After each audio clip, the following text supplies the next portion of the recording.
Hello and welcome to another European Agenda program. We are having today former European Parliament. Avrupa Gündemi programından merhabalar. Bugün konuklarımız eski Avrupa Parlamenteri ve Avrupa Parlamentosu Kürt Dostluk Grubu direktörlerinden Jürgen Klatt.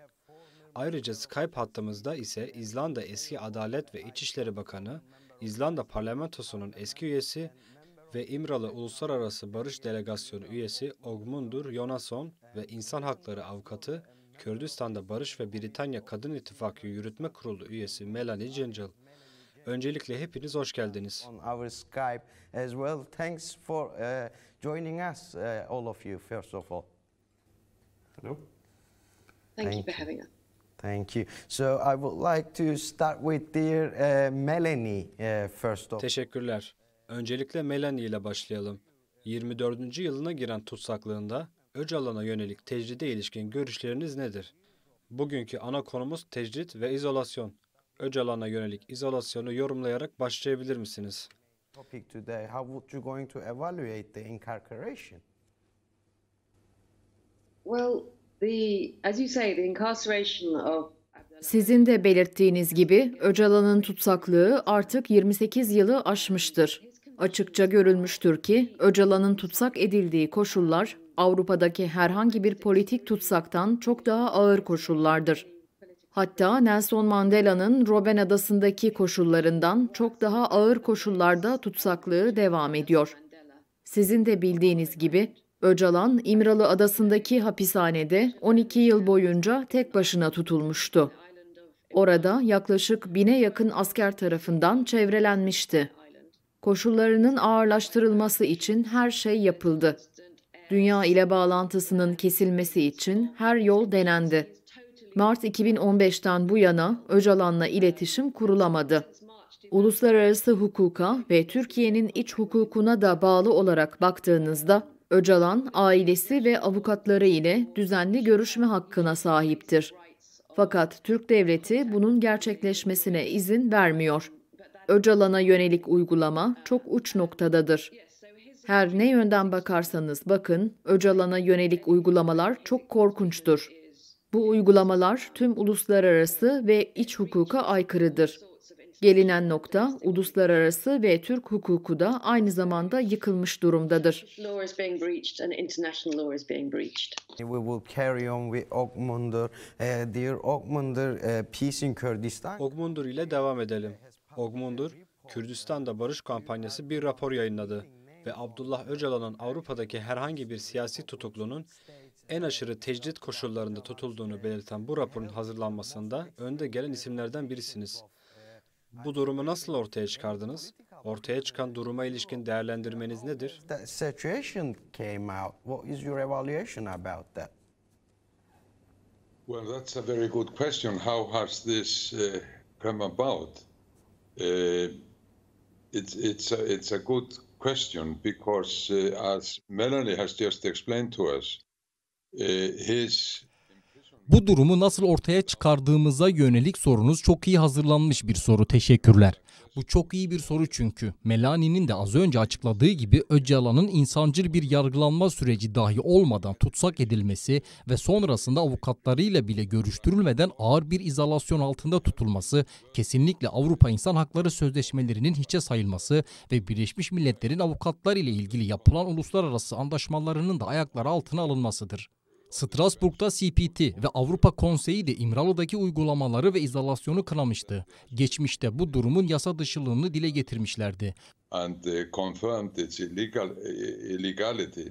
But to understand why this has come about, we must go back to Bu durumun nasıl ortaya çıktığını anlamamız için 1999 yılına geri gitmemiz gerekiyor. Melanie'nin de az önce belirttiği gibi Öcalan bu tarihten bu yana 23 yılı aşkındır izolasyon altında tutuluyor.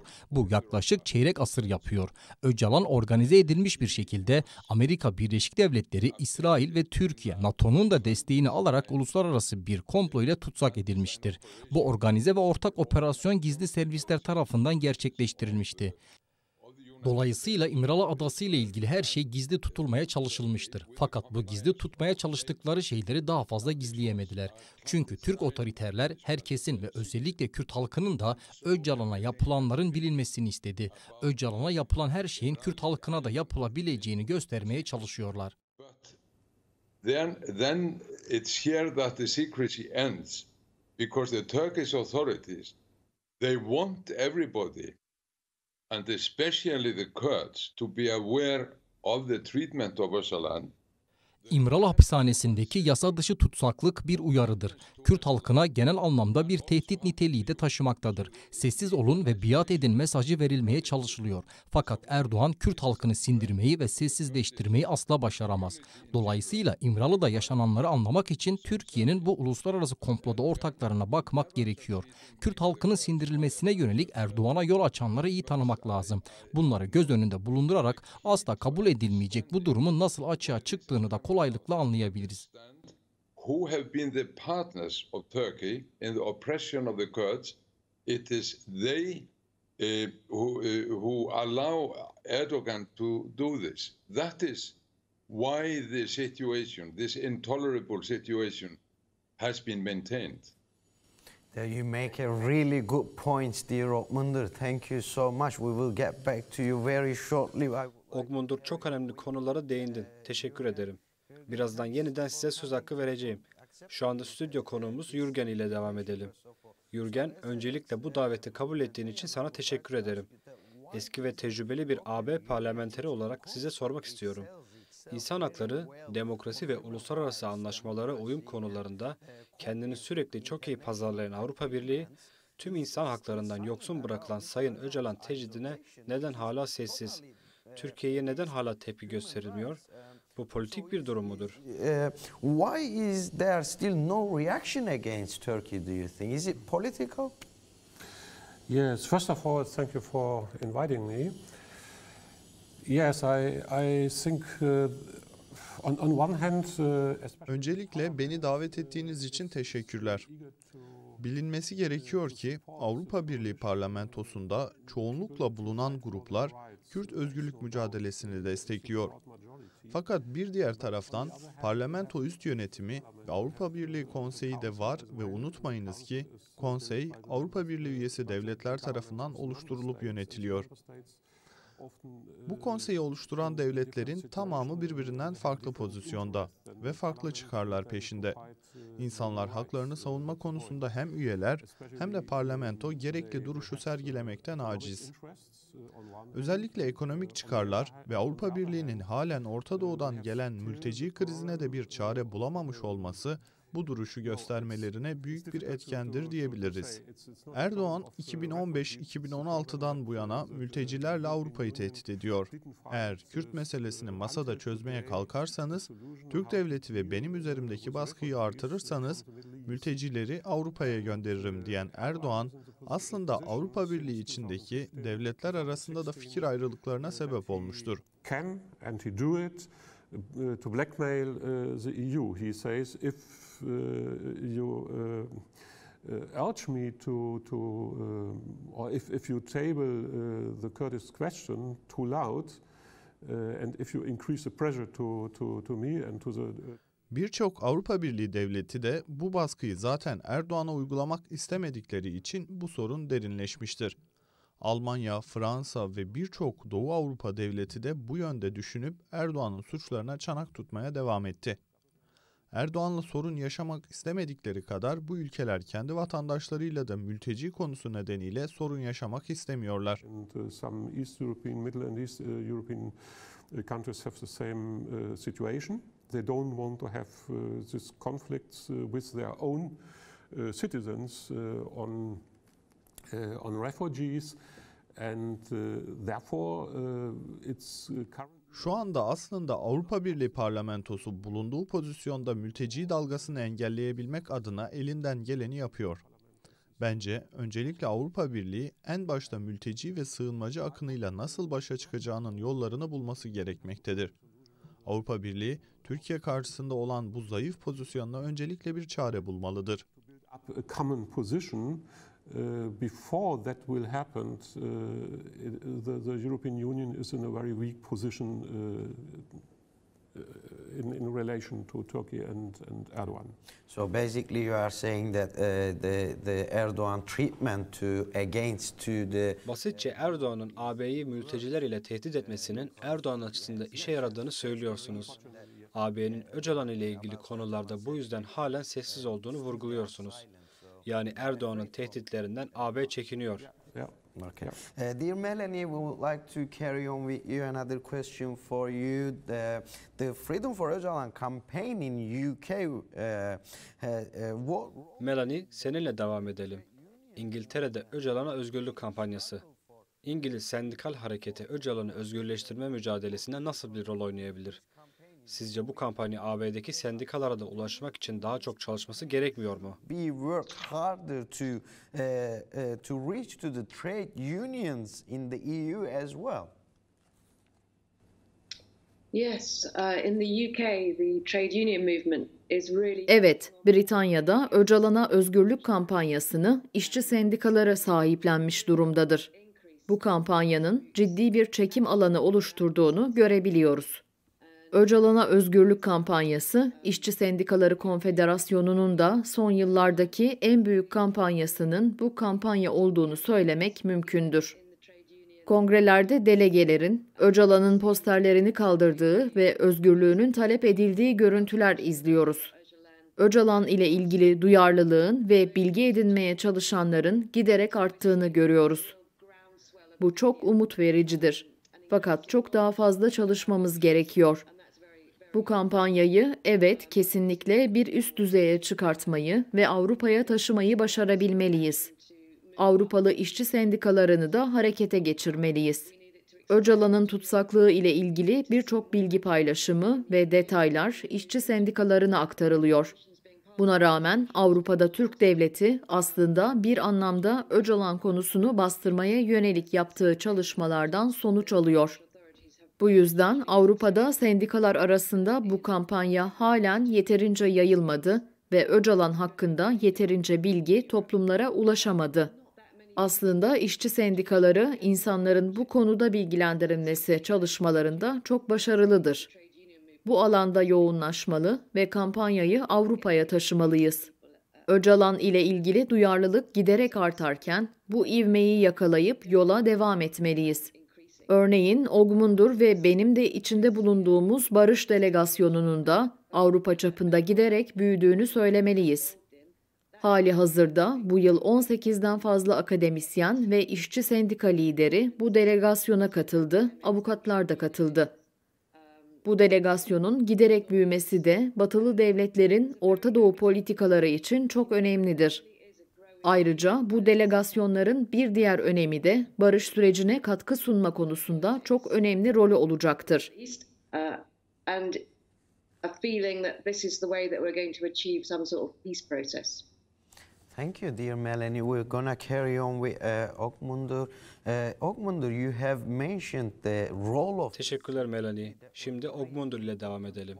Ogmundur, CPT'nin rolünden bahsetmiştiniz. Bu çok önemli bir noktaydı. Öcalan'ın tutukluluk koşulları neler? CPT'nin Öcalan'ın koşullarına sessiz kalması haksızlık değil mi?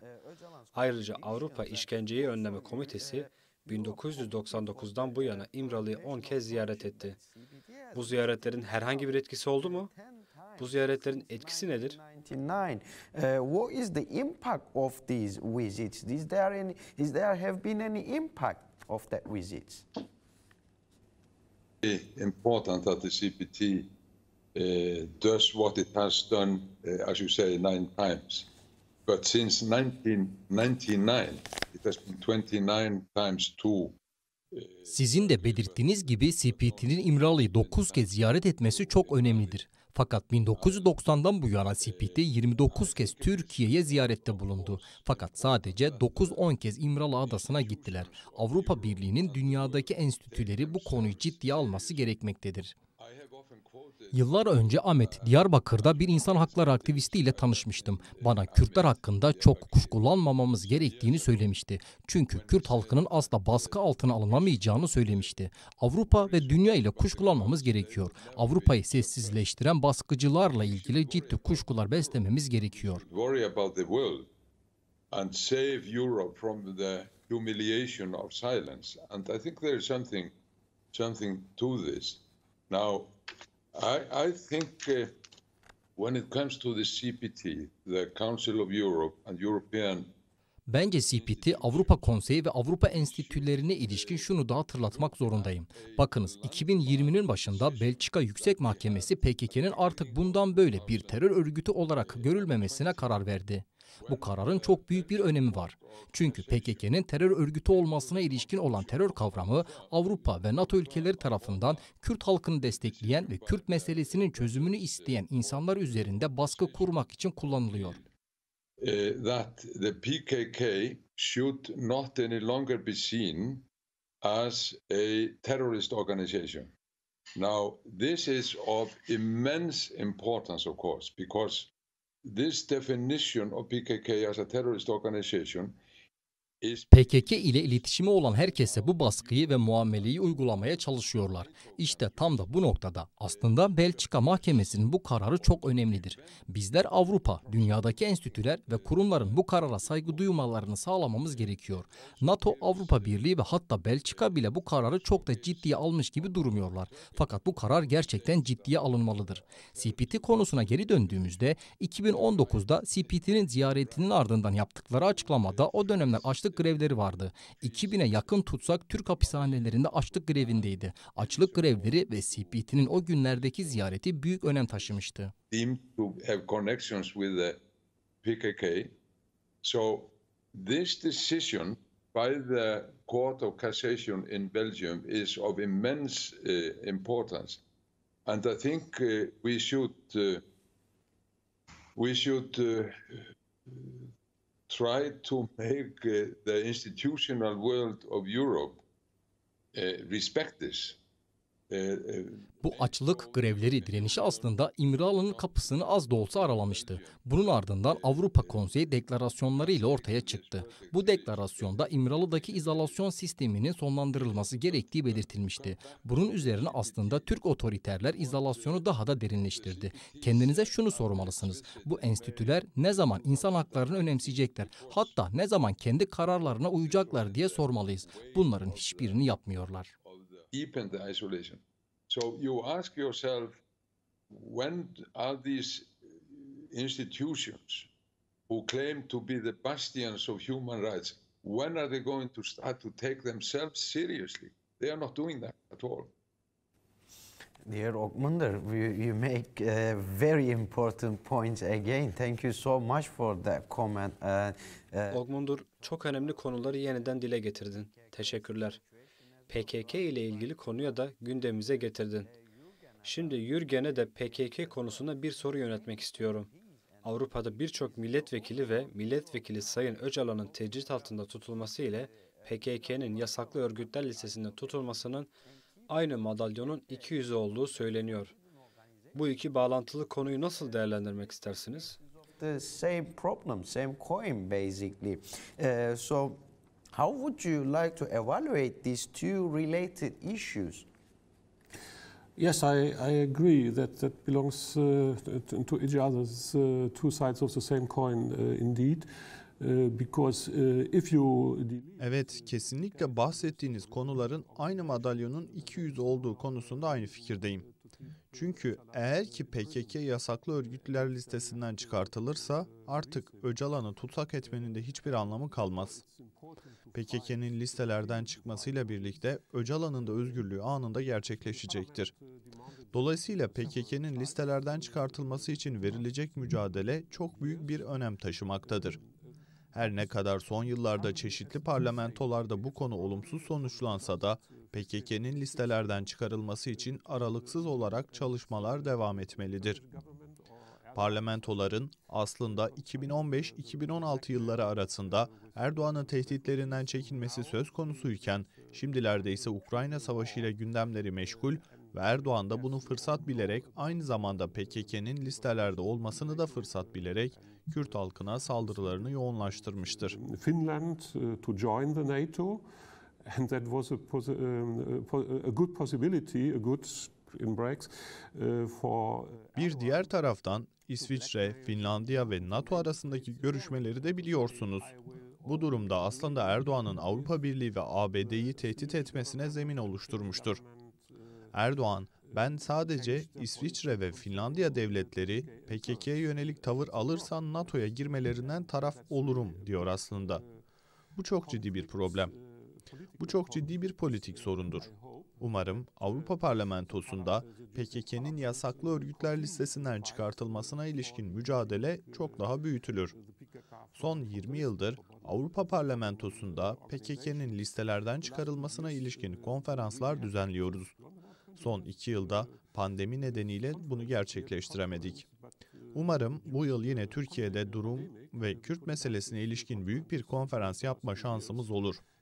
Bu konferanslar aslında PKK'nin listelerden çıkarılması için çok önemlidir. Bu konferanslarda Avrupalı yetkililere PKK'nin önemi ve neden listelerden çıkarılması gerektiği çok güzel bir şekilde anlatılıyor. Aynı zamanda Ogmundur'un da belirttiği gibi Belçika Mahkemesi'nin kararı çok önemlidir. Bu kararı görünür kılmamız gerekiyor. Birçok ülkede birçok insan halen bu kararı bilmiyor, duymamışlar. This decision of the court, of the Belgian court, is really important, but we have to make it more known.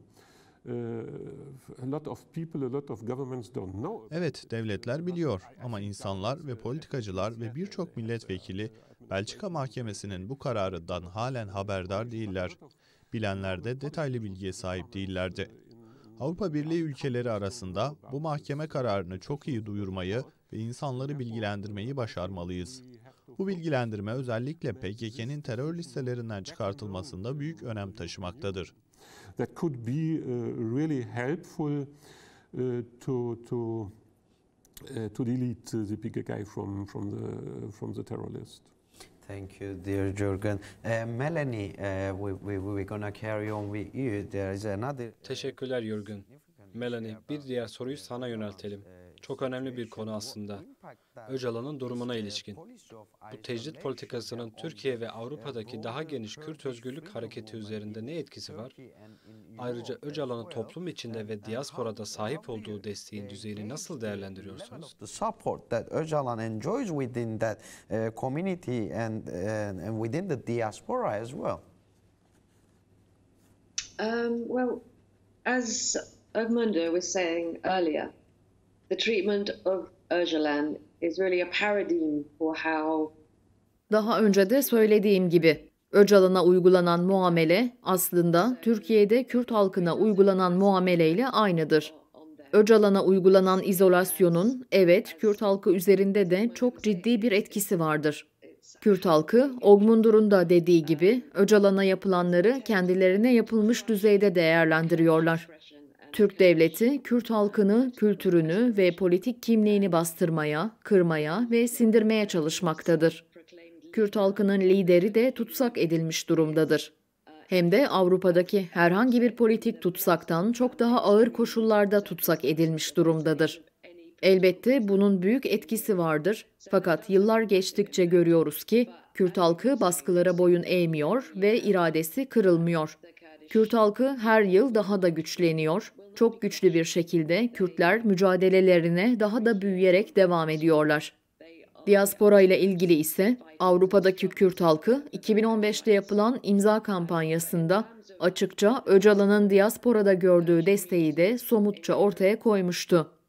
Bu imza kampanyasında 10,3 milyon insan Avrupa'nın her yerinden Öcalan'ın özgürlüğü için çağrı yapmıştı ve imza atmıştı. Açıkça görüyoruz ki Öcalan'a hem Türkiye hem de Avrupa'dan çok büyük bir destek vardır. Bununla ilgili hiçbir kuşkumuz yoktur. Öcalan'ın arkasında çok büyük bir destek vardır. So I think we can see that he enjoys massive support across the Kurdish communities in Turkey and in the diaspora. I think there's no doubt about that. Thank you, Yeah. thank you, dear Melanie. Thanks for that. Ökmundur, we're gonna carry on with you. The latest developments about the latest statements from the KCK came out recently. Teşekkürler Melanie. Ökmundur, son zamanlarda Türk Devleti Öcalan ile görüşmeleri konuşmaya başladı.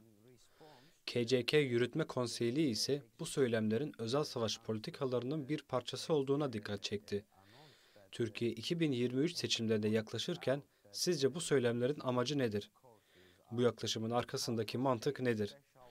Türk Devleti bu söylemlerle peki sizce neyi hedefliyor? To the 2023 elections, what do you think is the purpose of these kind of discussions? What is the logic behind that discussions? Well, it's very difficult to, hard to take Erdogan seriously. You see, there has been no contact whatsoever with Abdullah Öcalan since March last year. No contact whatsoever. Erdoğan'ı ciddiye almak gerçekten çok bir zor durum. Bakınız, geçtiğimiz Mart ayından bu yana Öcalan ile hiçbir şekilde herhangi bir kontak sağlanamamıştır. Tüm olası uluslararası anlaşmalar ve hatta Türkiye'nin hukuku bile bu problemi görmezden geliyor. Bizler öncelikle Türkiye'den söz yerine hareket görmeyi istemeliyiz. Önce harekete geçsinler, sonra belki Türkiye'nin söylediklerini ciddiye alırız. Yürgen'in de bize az önce hatırlattığı gibi Türkiye, İsviçre ve Finlandiya ve NATO'da durumu kendi lehine kullanmaya çalışıyor. Bu şekilde dengelerini sağlamaya çalışıyor. Türkiye bunu yaparken bu ülkelerin de Kürt halkına yaklaşımını değiştirerek yapmaya çalışıyor. Approach towards the Kurds, and I must say that to my great disappointment, when I read the agreement the Swedes and the Finns had made with them. Açıkça söylemeliyim ki bu üç ülke, İsviçre, Finlandiya ve Türkiye arasındaki bu iğrenç anlaşmayı okurken şok geçirdim. İsviçre ve Finlandiya'dan kesinlikle böyle bir şey beklemiyordum.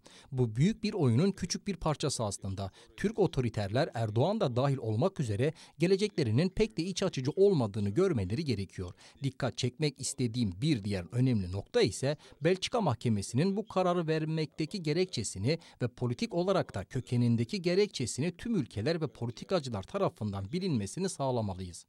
Politikacıların bu konunun kökeninde neden bu kararın verildiğini, neden PKK'nın terör örgütü olmadığını çok iyi anlaması gerekiyor. Uluslararası toplumda, Kürtler arasında da Öcalan'ın gördüğü destek ile ilgili soruya geldiğimizde ise Öcalan'ın gördüğü desteğin boyutları bence çok büyüktür.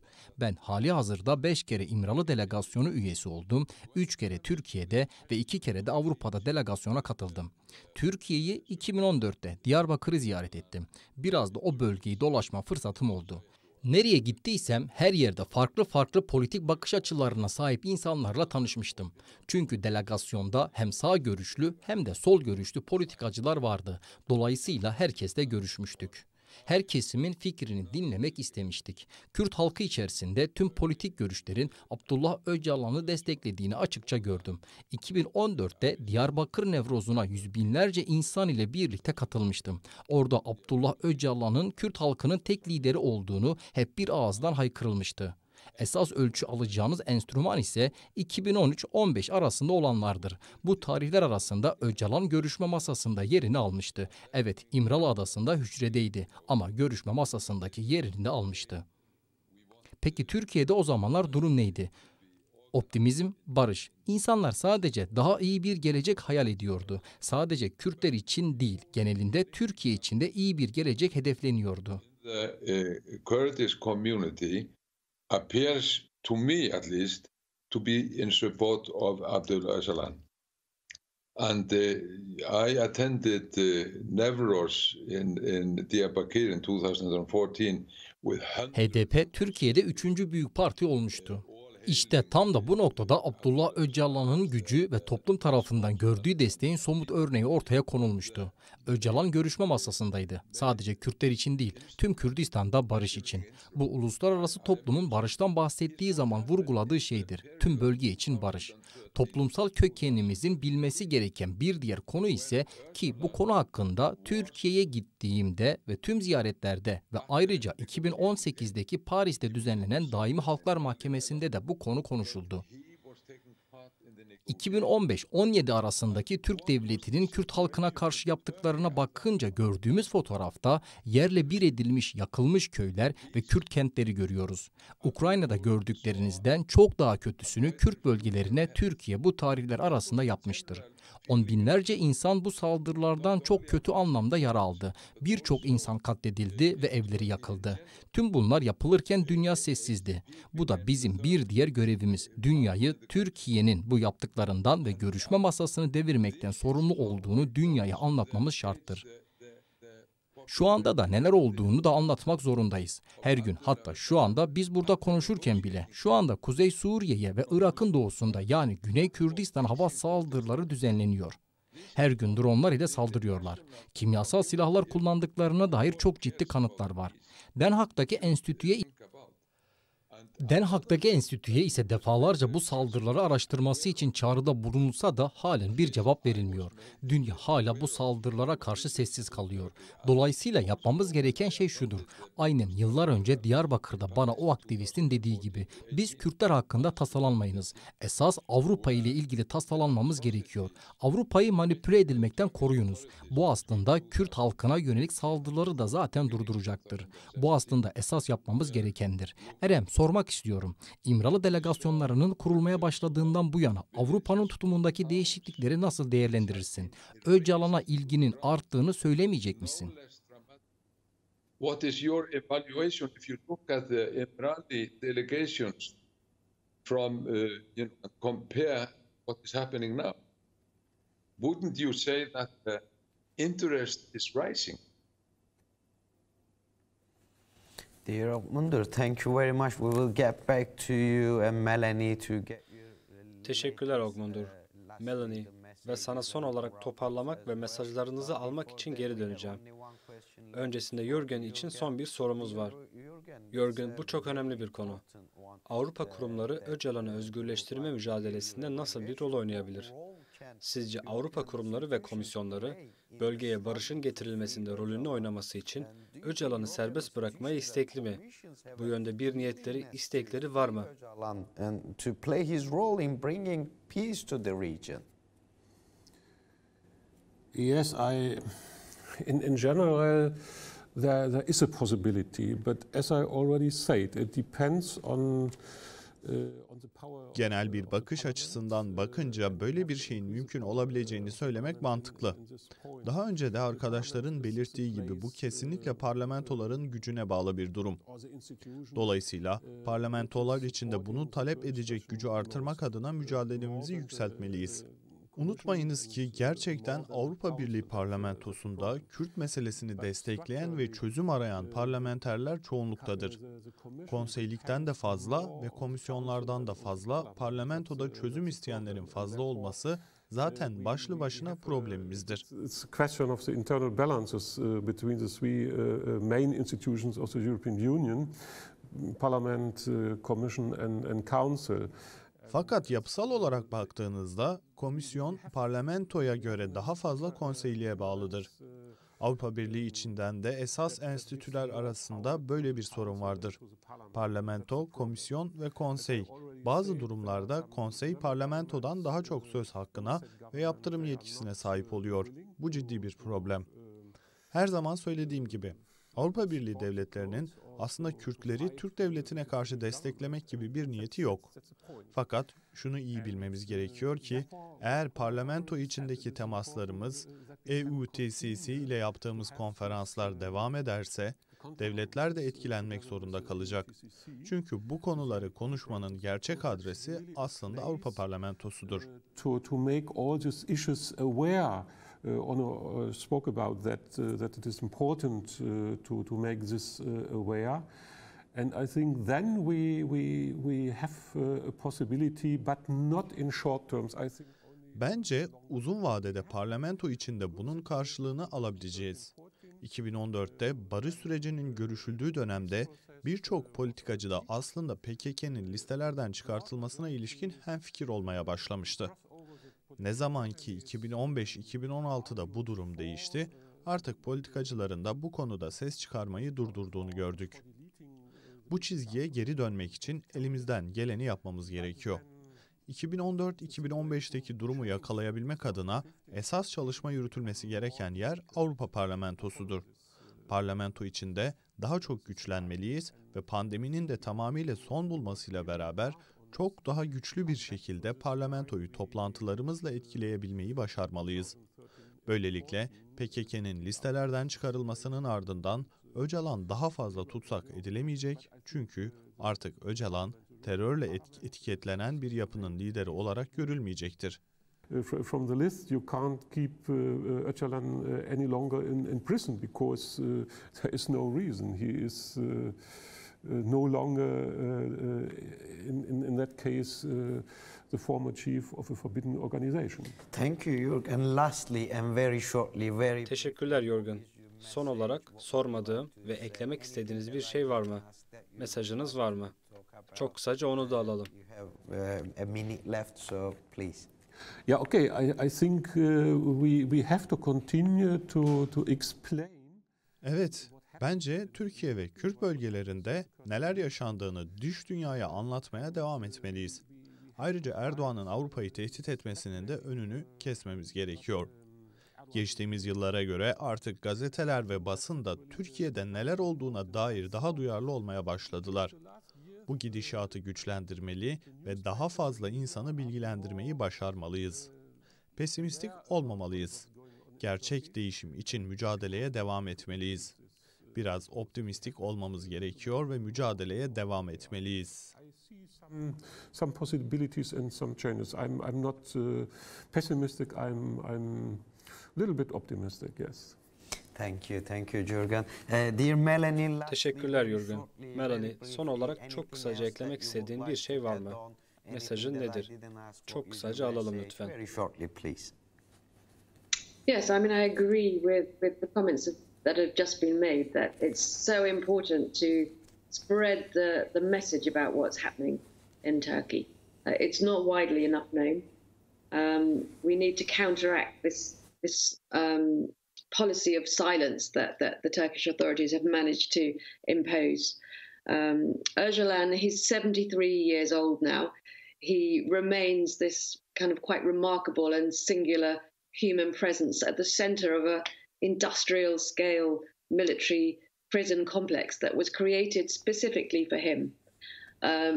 It's an absolute outrage and blight on Europe that this situation has continued for 23 years.